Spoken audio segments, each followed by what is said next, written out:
Kann er Spaß haben, aber fokussiert sein. Komm on, komm on! Zu mir gefahren und das ist bei der Scheiße der schwarze Punkt.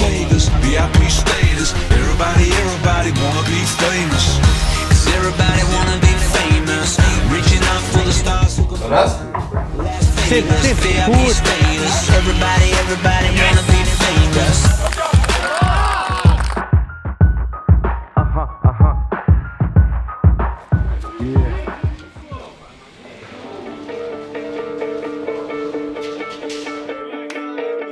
Wir haben die Auslosung zusammen als Mannschaft verfolgt. Wir gucken das jedes Jahr zusammen immer und haben natürlich auch jeder unsere Wunschgegner.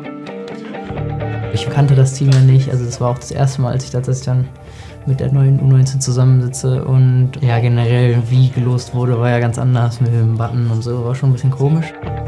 Ja, das ging ja ganz schnell. Man hat ja ganz schnell seine 8 Gegner bekommen. Bei uns sind ja dann noch 2 weggefallen.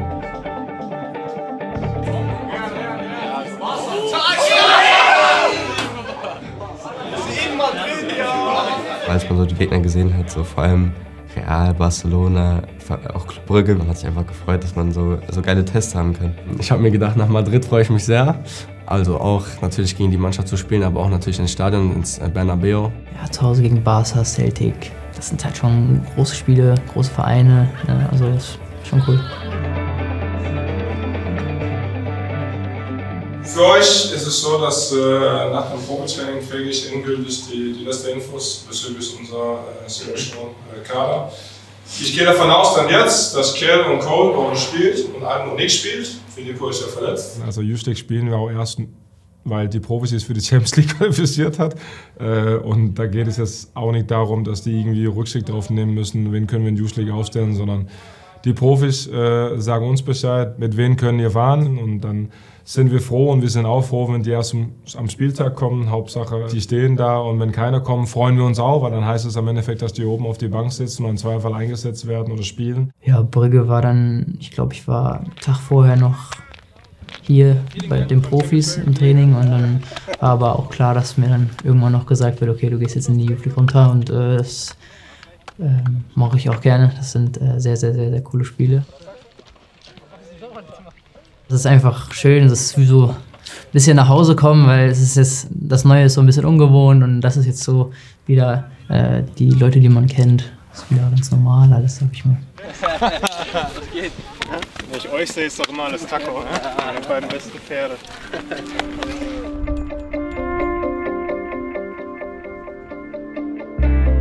Ja, die Youth League hat für mich einen großen Stellenwert, weil du spielst gegen Top-Mannschaften aus Europa, die wirklich richtig, richtig gut sind. Ja, gut, Junge. Meine Güte. Ist ja immer was Besonderes, wenn man sein erstes Youth League-Spiel hat. Aber wurde direkt schon angesprochen, so von den erfahrenen Spielern, Kerl, Robin, dass wir gar keine Scheu haben müssen, dass wir einfach frei spielen sollen, weswegen wir auch bei Dortmund sind, unsere Stärken ausspielen sollen. Ich liebe das Gefühl auf jeden Fall, diese Aufregung vor dem Spiel. Man muss ehrlich sagen, man fühlt sich schon ein bisschen mehr wie ein Profi, weil es ist ganz viel drumherum, Hotel, ganz viele Sicherheitsleute, ganz viele Zuschauer auch, andere internationale Gegner. Statik ist okay?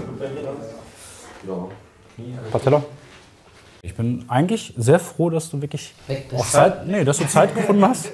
Dass du Zeit gefunden hast und bei uns bist. Finde ich gut. Ja. Ja. So schön, dass es blieb ja jetzt auch nichts anderes übrig. So.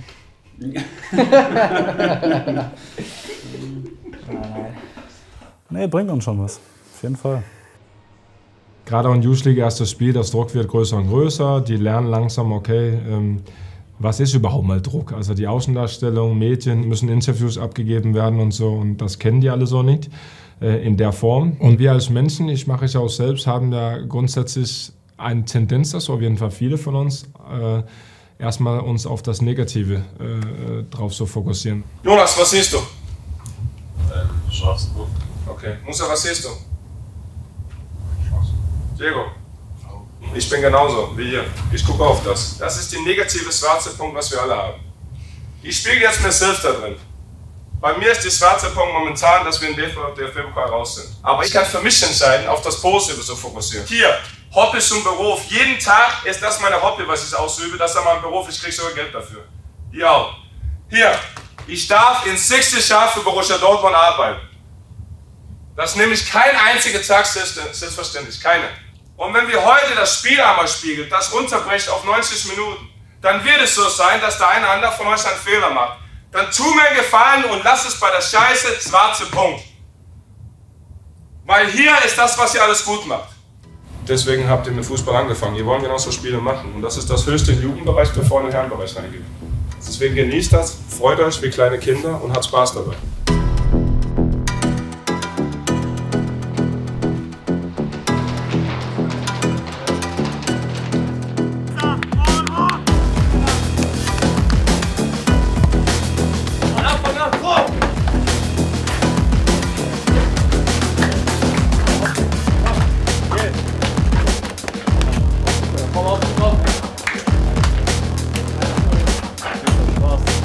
Spaß haben, aber fokussiert sein. Come on, come on!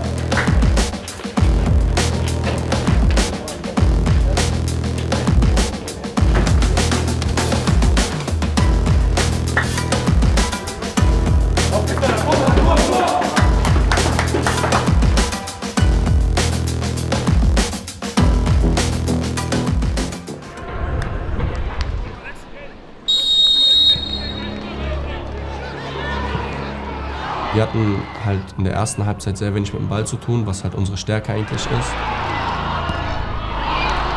Ich sage, hätten wir das hinbekommen von Anfang an, hätten wir das Spiel auch gewinnen können.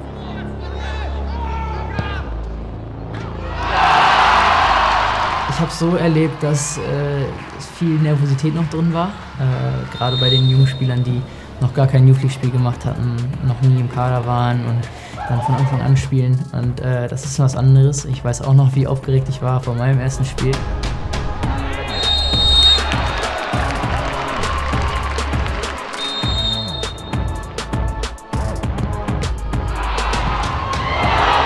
Natürlich gegen Brügge jetzt in der Youth League, viele Zuschauer, hat es nochmal einen großen Impuls gegeben und halt auch, muss man auch so sagen, die Mannschaft im Spiel gehalten, weil das wäre das 2-0 von der zweiten Halbzeit noch. Und ja, das hat mich dann natürlich auch sehr glücklich gemacht.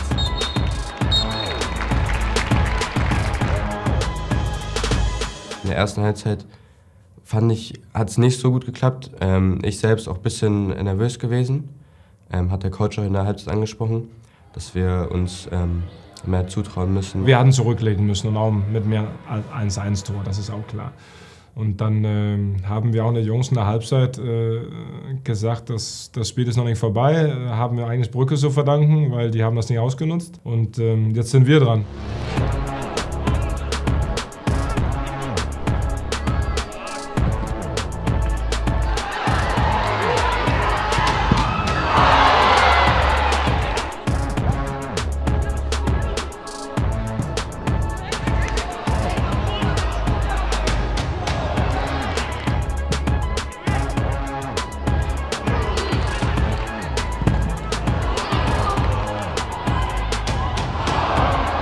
Ich bin den Ball hingelegt, habe noch von außen gehört von Daniel. Nick, lass dir Zeit, Ruhe, warte bis alle da sind. Dann habe ich mir den Ball hingelegt. Also meine Lieblingsvariante eigentlich immer eine Hand auf den ersten Pfosten.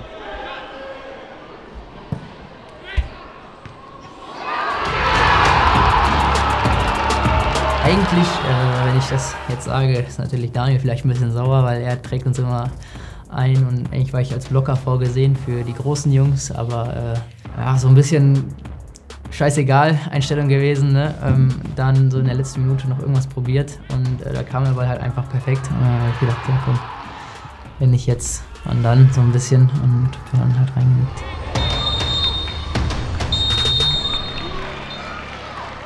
Und danach war halt Euphorie. Ein Punkt in Brügge ist, glaube ich, sehr, sehr gut bei dem Team. Aber erst im Nachhinein realisiert man eigentlich so richtig, dass wir sozusagen einen Punkt mitgenommen haben. Und ja, das ist halt so ein krasses Gefühl im Gegenteil zur Bundesliga.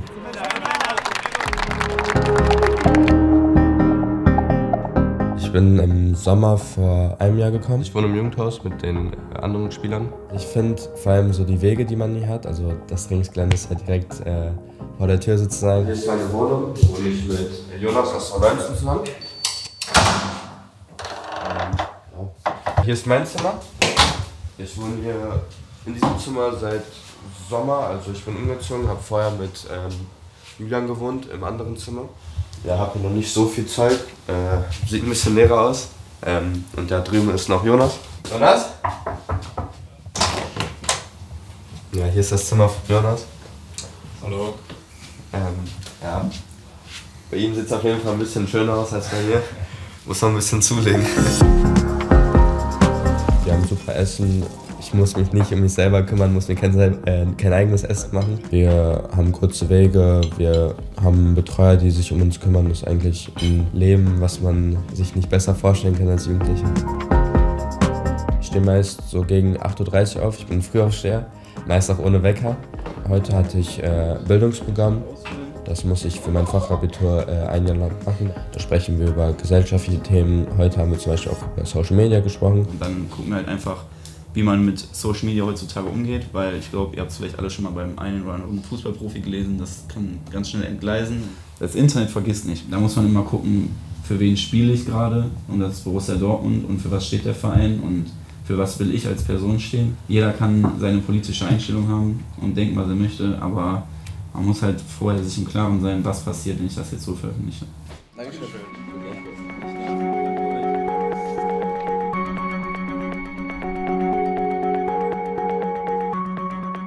Nach schlechten Spielen kann mir auch meine Freundin nicht helfen, aber ich sag mal, wenn die Leistung okay war, wir trotzdem verloren haben, dann bin ich halt immer noch sauer, aber die Zeit mit ihr dann ist dann ein bisschen entspannter. Am Hengstersee gehen wir ganz oft spazieren. Das ist auch eine schöne Location hier mit dem Wasser auch. Klar ist es manchmal anstrengend, aber ich bin ganz stolz auf ihn und es ist seine Arbeit. Er macht es mit Liebe und er zeigt mir das auch immer. Also er gleicht das auf jeden Fall sehr gut aus. Sie ist immer da, sie beruhigt mich auch vor den Spielen, gibt sie mir immer schöne Worte mit und da habe ich immer eine ganz starke Sicherheit durch sie und auch eine Entspannung. Die Zeit mit ihr einfach kann man ein bisschen runterfahren, ein bisschen nicht mehr nur an die Spiele denken, ein bisschen sich ablenken. Das ist auf jeden Fall sehr wichtig. Die Nachbesprechung versuchen wir mal relativ schnell ans Spiel anzuschließen, damit das noch relativ präsent ist. Dann sitzen wir noch mal unter 4 Augen zusammen, besprechen noch mal das eine oder andere. Wie hat es der Torwart auch gesehen? Das finde ich auch immer total wichtig. Wie fandst du deine Position? Kannst du noch mal ein bisschen zurück machen? Ja. Bisschen zu kurz vielleicht? Ich glaube auch. Wenn du einen Tacken weiter links stehst, ja.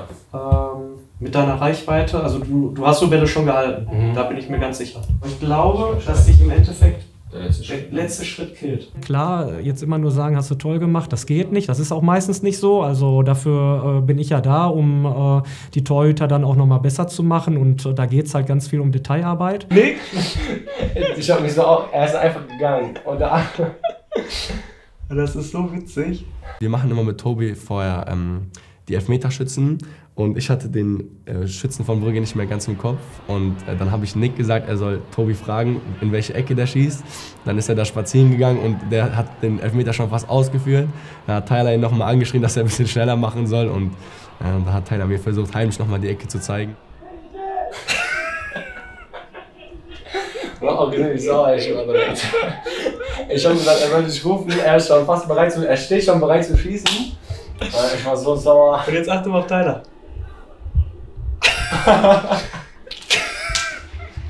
Er dreht sich um und zeigt. Und jetzt geht er dahin, dass du ihn besser sehen kannst, ne? Zeigt er immer noch. Im Endeffekt gehören auch nicht nur dazu, die Ecke zu wissen, sondern dann auch den Ball zu halten. Das hat doch funktioniert. Und auch sonst, ich fand, du hast wieder ein Erwachsenenspiel gemacht. Ich durfte dann am Mittwoch, glaube ich, war das, bei den Profis mit trainieren. Da habe ich einen Anruf bekommen am Abend, dass ich um 10 Uhr in der Kabine sein soll, dass ich mit den Profis trainiere. Völlig aufgeregt gewesen, war ja mein erstes Mal so. Ja, die hatten da 9 gegen 9 und 11 gegen 11 Taktik. Ich durfte ein bisschen reinschnuppern, wurde zwar viel rotiert, weil wir ein paar Spieler zu viel hatten. Aber war schön, so Schein hat mit mir gesprochen. Ja, sehr, sehr professionell, wie es da oben ist. Bei uns ist, würde ich sagen, noch sehr hektisch, also in der 19. Und bei den oben hat man auf jeden Fall gemerkt, dass das sehr viel anders ist, dass man so ruhig spielt, man wartet wirklich auf die Lücke, man spielt nicht auf die erste Bewegung und die legen sich den Gegner wirklich zurecht. Bei dem 9 gegen 9 sind wir auch einmal mit meinem Team 2 Minuten einfach hinterhergelaufen und wirklich gar keine Chance an den Ball zu kommen. Das war sehr, sehr krass zu sehen. So.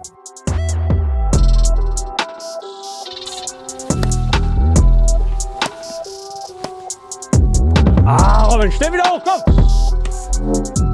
Sehr gut! Robin zeichnet aus, dass er ja, erstmal ein hervorragender Torwart ist. Ich glaube, das steht erstmal über allem. Dazu ist er im Torwartspiel ja, schon ziemlich komplett. Fußballerisch sehr, sehr gut. Er vereint diese Seriosität und diese Ernsthaftigkeit des Torwarts, vereint er eigentlich mit einer sehr schönen Lockerheit. Das soll er sich auch ganz lange bewahren, weil das macht ihn so ein Stück weit aus. Guten Morgen! Komm nur! Vor dem Celtic-Spiel ist es ein bisschen heikler geworden, weil sich unser zweiter Torwart Aaron den Finger gebrochen hat. Dazu kamen dann die Regularien, dass man in der Youth League halt eine bestimmte Anzahl an Spielern dabei haben muss, die schon länger als 2 Jahre im Verein sind. Das wäre jetzt unser dritter Torwart in dem Fall nicht, der Matti Wehrbein. Deswegen haben wir uns dann entschieden, einen anderen Torwart aus der U17 mit dazu zu nehmen, den Noah Averesch, der seine Rolle ganz toll gemacht hat. Also wir haben uns dann schon bewusst 10 Tage vorher dazu entschieden, ihn in den Kader mit aufzunehmen. Also mit der Verletzung von Aaron sofort reagiert, ihn mit dazu genommen, dass er die Abläufe in der U19 kennenlernt, die Jungs kennenlernt. Weil man immer vom Worst-Case-Fall ausgehen muss, dass dann im Spiel was passiert und er auf einmal sein Mann stehen muss und dann in der Youth League im Tor steht.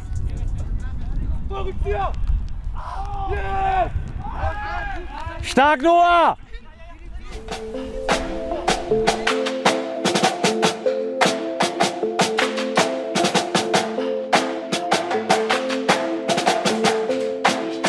Gut, Männer. So wie ich gestern gesagt habe, bin ich jetzt dabei. Dass für jeder auch klar ist, Aaron wurde im Sommer von mir als Kapitän entschieden in U19. Das heißt, du bist auch heute Kapitän. Im Spiel gegen Celtic. Wir müssen nicht in die erste 10 Minuten das Spiel entscheiden. Wir müssen es hinbekommen, dass wir den Ball deutlich mehr haben als im ersten Spiel.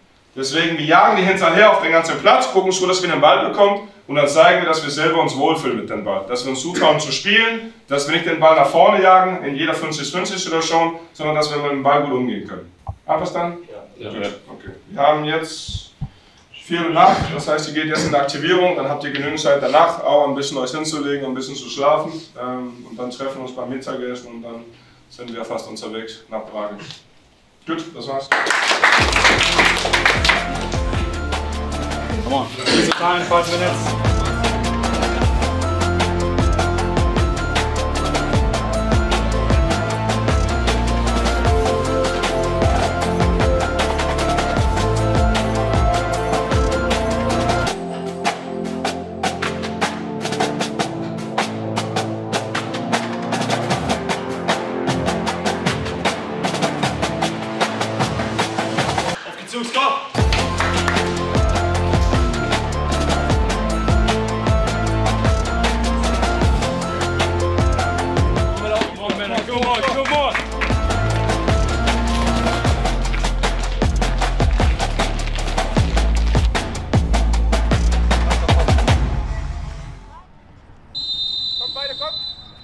Das war wirklich eines meiner geilsten Spiele, was ich in den letzten Jahren hatte. Es hat so viel Spaß gemacht, wir haben so gut harmoniert, finde ich. Durch! Wir haben richtig gut begonnen. Wie wir gespielt haben, war ganz anders als in Brügge. Mit viel mehr Selbstbewusstsein, wir haben gespielt.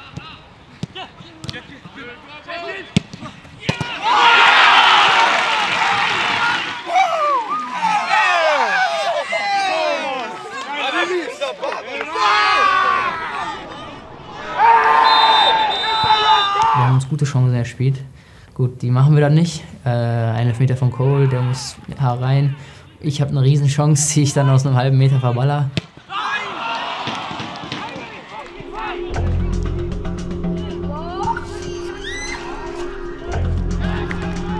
Ich kann leider nicht nach vorne eingreifen, das macht mich auch manchmal echt sauer. Ich kann nur von hinten coachen und sagen, die sollen die Tore machen, aber das bringt natürlich auch nichts. Defensiv standen wir sehr, sehr gut, also wir haben ja einen Torschuss zugelassen, aber wir hätten in der ersten Halbzeit schon 3-4-0 führen müssen. So viele Chancen, die wir uns rausgespielt haben. Ich glaube, ich auch, aber auch andere werden einiges klar machen können in der ersten Halbzeit schon. Ich habe meinen beiden Co-Trainer gesagt, ich brauche 2 Minuten für mich alleine. Die haben mir mal vorgeschlagen, dass wir so einen Ball da reinhängen, wo ich dagegen boxen kann, wenn Emotionen raus müssen. Haben wir noch nicht, aber ich habe in meiner Art und Weise 2 Minuten genutzt, ein bisschen runterzukommen, weil ich wusste, die haben eigentlich alles richtig gemacht, außer die Tore zu schießen. Die Situation hatten wir vor 2 Wochen. Brügge geht mit 1-0 in die Halbzeit und wir stehen da mit dem Rücken zur Wand so ein bisschen und müssen jetzt alles reinhauen. Und dann sieht man ja auch, dass es dann auch in die Hose gehen kann. Das war uns bewusst. Ich persönlich liebe es, Tore zu schießen und da ärgere ich mich sehr. Dass ich da einmal im Abseits stand, wo ich das Tor schieße und einmal, wo ich allein vor dem Keeper stehe und er dann noch hält. Aber wie wir weitergespielt haben, unser Ding durchgezogen und dann sind die Tore eigentlich so gefallen.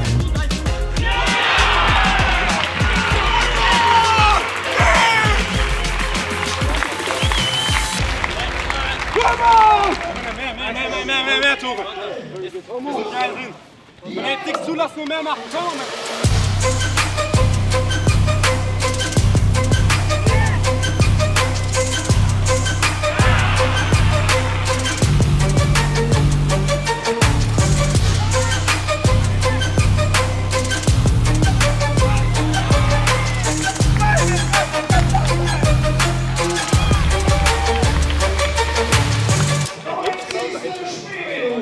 Ich glaube, mit dem 4-0 am Ende haben wir ein klares Zeichen an die anderen gesetzt.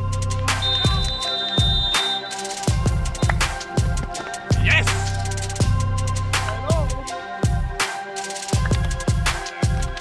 Dann schon Altersunterschied in Youth League verliert man mit der jüngeren Mannschaft zu 90%. Glückwunsch, ihr seid eine von den 10%, die das geschafft haben, als jüngere Mannschaft nicht nur so gewinnen, sondern die anderen komplett auseinanderzunehmen. Aber nicht nur ein bisschen. Also well fucking done, boys. 90 Minuten. Natürlich müssen wir im Zweifel 8-0 gewinnen, aber wir gewinnen 4-0, wir kriegen kein Gegentor.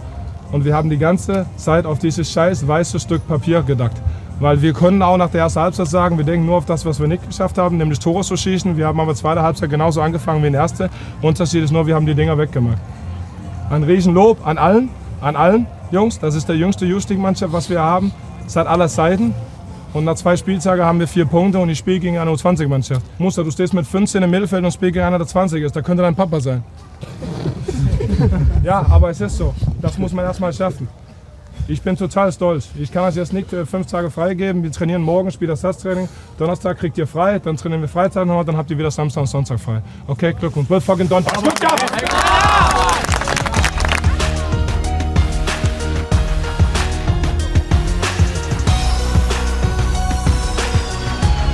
Ich versuche die Punkte so ein bisschen auszublenden, weil jeder Youth League Spiel, was wir bekommen, ist ein Geschenk, das ist Gold wert für die Jungs. Es wartet jetzt noch Real Madrid, dann wartet noch Sturm Graz zu Hause in Zagreb und heim in Barcelona. Der nächste Gegner in der Youth League ist dann Madrid. Ich glaube, das wird ein Riesenspiel. Wir freuen uns auf jeden Fall drauf. Da sind wir natürlich krasse Underdogs, egal mit was wir antreten. Und da bin ich gespannt auf die Entwicklung. Also wie gehen die Jungs damit um? Ja, junges Team, einfach ruhig bleiben und weitermachen, weiterarbeiten und dann kriegen wir das hin.